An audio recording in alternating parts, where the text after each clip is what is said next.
इतनी मन्नतें मांगी थी फिर भी भगवान ने एक नहीं सुनी, मुझे 3-3 बेटी दे दी।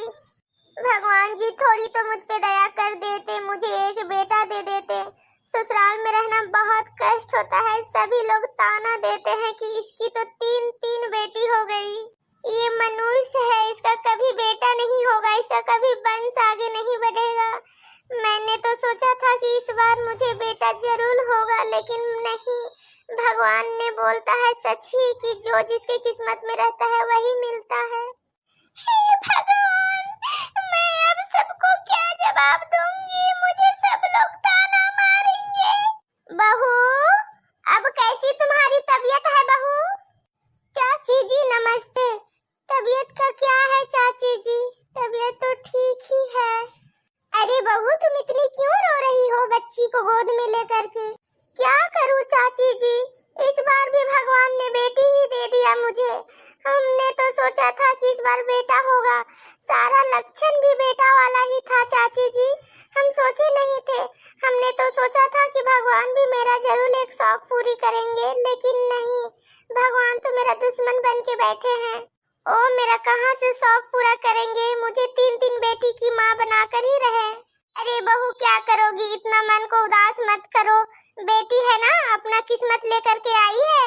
बेटी अपनी किस्मत से ही सब कुछ करती है बेटा, इतना तुमको टेंशन लेने का जरूरत नहीं है।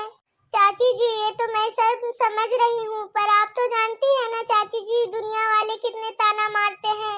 और दुनिया वाले को तो छोड़ ही दीजिए चाची जी, सास नंद मेरे पति सब लोग मुझे खली खोटी सुनाते हैं। कम से कम सास ननद साथ नहीं देते हैं तो कम से कम पति भी तो साथ देते चाची जी, पर पति भी नहीं। पति को भी कहना है कि एक बेटा हो जाता तो अच्छा रहता, इस घर का वारिस बढ़ता। क्या करोगी बहू, इतना मन को छोटा मत करो। क्या करे बहू, इस बार हम भी सोचे थे कि तुम्हारा बेटा ही होगा, लेकिन भगवान को ये मंजूर नहीं था। क्या बोले चाची, यही मन में बैठ बैठ कर सोच रहे हैं और मेरा दिल बैठा जा रहा है। मैं 3-3 बेटी को कैसे पालूंगी और ये लोग का परवरिश मैं कैसे करूंगी चाची जी? मैं भी समझ सकती हूँ बेटा, तुम्हारा दुख समझ सकती हूँ, लेकिन बेटा तुम इतनी हिम्मत मत हारो। यही तुम्हारी बेटी तीनों है ना, तुम्हारा एक दिन ये लोग तुम्हारा सहारा बनेंगे। और तुम्हारी जो सासू माँ है, तुम्हारा पति है, सबको ये लोग ही समझाएंगे कि बेटी होना बोझ नहीं है, एक अच्छी बात होती है। भाग्य वाले का घर में ही बेटी को जन्म होता है बेटा, मत रोया करो बहू। इस बार मैं भी सोची थी कि तुम्हारा लड़का हो जाएगा तो इस बार मैं थाली बजाऊंगी, और थाली बजाने का नेग मैं ही इस बार लूंगी। पैसा कपड़ा गहना सब कुछ मैं लूंगी, पर ऐसा तो हुआ नहीं, तो मुझे नेग कहाँ से मिलेगा? ऐसी बात नहीं है चाची, जो भी होगा, अब बेटी हो गया तो क्या आप थाली नहीं बजाएंगे? जो भी नेग होगा थोड़ा ज्यादा हम आपको देंगे चाची जी। आप ये मेरी बेटी का नेग पूरा करिएगा। मेरी अब बेटी ही तीनों सहारा है चाची जी। मैं इस दुनिया की 3-3 बेटी की माँ हूँ, मुझे रो करके भी बच्चे के सामने हंस के दिखाना पड़ेगा और हंस के ये लोग का परवरिश करना पड़ेगा चाची जी। बस मैं यही बोल सकती हूँ और आपको कुछ नहीं बोल सकती हूँ चाची जी, मैं क्या करूँ? हाँ बेटा बस बस, ज्यादा अपने आप इतना दुखी मत कर मेरी बच्ची। थाली तो हम ही बजाएंगे तुम्हारी बेटी का भी, और देख लेना ये जो तुम्हारी बेटी है ना, एक दिन पढ़ करके IPS ऑफिसर जरूर बनेगी और तुम्हारा नाम कमाएगी बेटा। तुम देख लेना, ये चाची ठीक ही बोली थी बोलोगी। अगर मैं मर भी जाऊँ तो मेरी ये बातें याद रखना चाची जी। आपकी बोली में घी शक्कर, मेरी बेटी पढ़ लिख के IPS ऑफिसर बने और मेरा एक सहारा बने बे चाची। और आप क्यों मरेंगी? आपकी मरे दुश्मन, आपकी उम्र बहुत लंबी हो। हेलो, हाँ अम्मा, कुछ नहीं, जाते ही चूल्हे पे रोटी बनावे। हेलो, हाँ बहनी, जाते ही चूल्हे पे रोटी बनावे। हेलो, हाँ दीदी, काव करी किस्मत खराब बा, जाते ही चूल्हे पे रोटी बनावे। हेलो, हाँ बुआ जी, काव करा बुआ जी, जाते हैं चूल्हे पे रोटी बनावे खातिर, गैस खत्म हो गवा घर के। अच्छा ई बात बा, भातार काटाव तोरा। हेलो, हाँ पापा जी, घर के गैस खत्म हो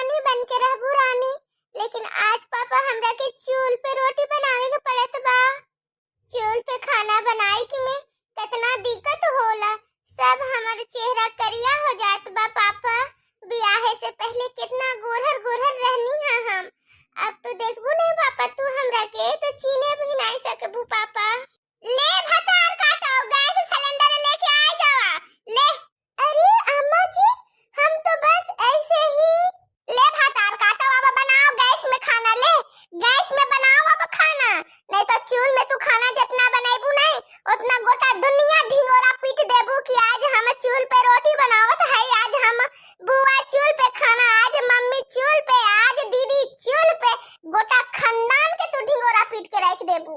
ले बनाओ अब गैस पर खाना, अब खूब इतराई इतराई बनाओ। हाँ अरे अम्मा जी ऊ करी मतलब नहीं रहे, ऊ तो हम रोटी बनाए समय सब लोगन के फोन आएगा हुआ तो वही फोन में बात करी के रोटी बनावत रहनी।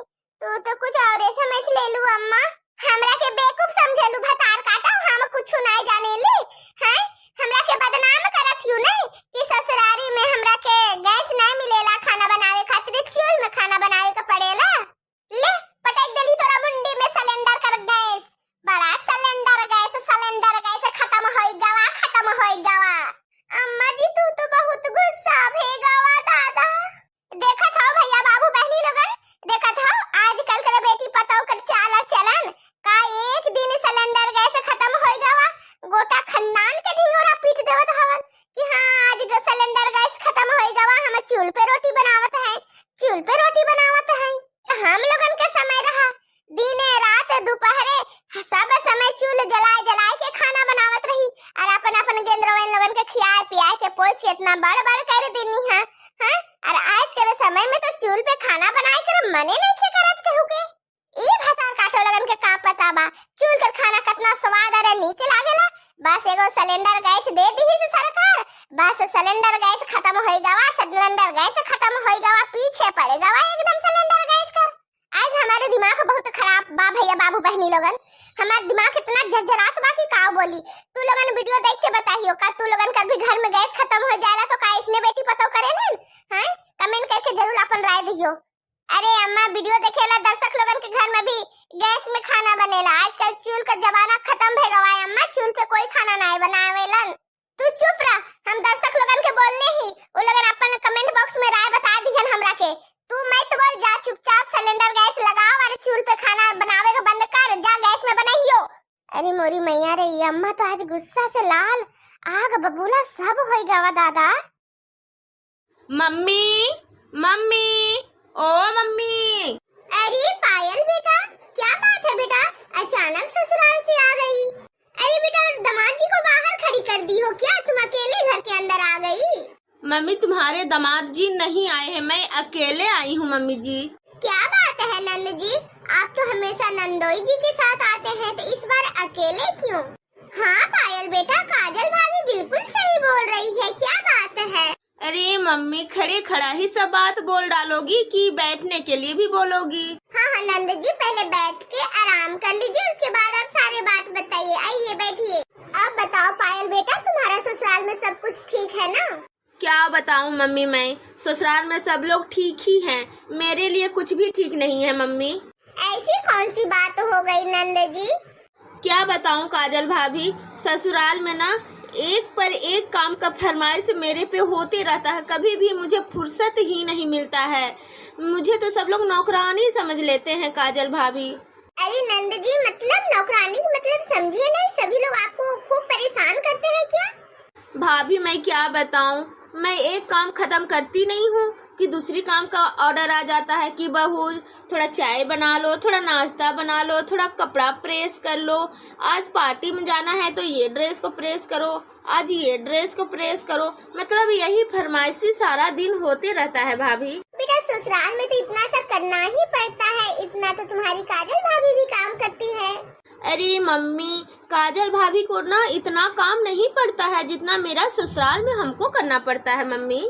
नंद जी मैं एक बात बोलूं, सभी नंद को लगता है ना कि मेरी भाभी को मेरे मायके में बहुत सुख है और मुझे बहुत ससुराल में दुख है, लेकिन ये गलत बात है नंद जी।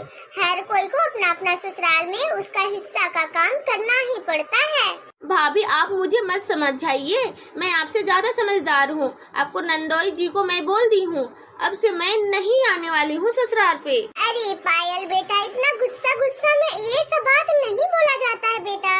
मम्मी तो फिर मैं करती क्या, तुम्हारे दामाद बाबू बोल रहे हैं ना कि सारा गलती तुम्हारा है, मैं अपनी मम्मी का एक भी गलती नहीं दूंगा, तुमको यहाँ पे रहना है तो रहो वरना जाओ, तुमको जहाँ जाना है। तो मैं भी बोल दी हाँ मैं हमेशा के लिए जा रही हूँ मायके, अब ये घर में मैं एक दिन भी कदम नहीं रखूंगी।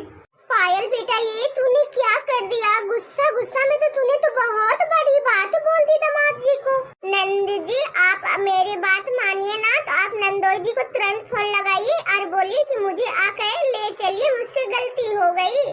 हाँ हाँ पायल बेटा, तेरी भाभी एकदम सही बोल रही है। भाभी लगता है मुझे ऐसा कि आप चाहते ही नहीं है मैं मायके में रहूं। नंद जी मैं तो मायके में इस बार बिल्कुल भी नहीं आपको रहने दूंगी, क्योंकि इस बार आपकी गलती है, आपकी सास नंद का नहीं। आपको ना अपना ससुराल से इस तरह से नंदोई जी से लड़ाई करके नहीं आना चाहिए। अरे हर घर में होती है पति पत्नी में इतनी सी बात, क्या मेरे घर में आपका भैया नहीं करते हैं? भाभी मेरे हस्बैंड जी है ना, अपना मम्मी के सारा बात सुनते हैं और भैया नहीं।